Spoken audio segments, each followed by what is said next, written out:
অবিশ্বাস্য শোনালেও এটি একেবারেই সত্যি। সময় ভ্রমণ সম্ভব হয়েছে, তবে জাদুর মতো নয়, বরং পৃথিবীর নিজস্ব নিয়মেই। কল্পনা করুন, ২০২৬ সালের একটি ফ্লাইটে যাত্রীরা নতুন বছরের উদযাপন শেষ করে বিমানবন্দরে উঠলেন, কিন্তু বিমানটি পৌঁছালো ২০২৫ সালে।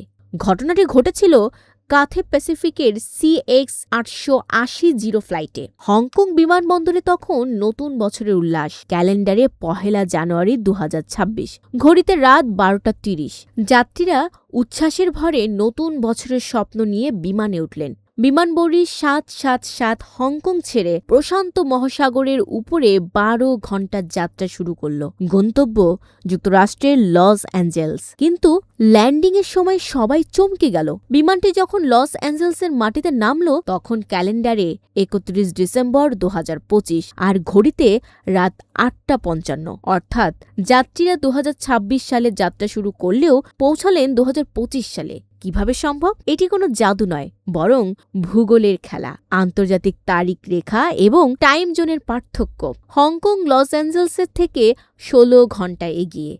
তাই সময়ের পার্থক্য যাত্রীদের যেন এক বছরের ভ্রমণ করিয়ে দিল, শুধুমাত্র ঘড়ির এবং ক্যালেন্ডারের হিসাব অনুযায়ী। Desk report, news flash 71।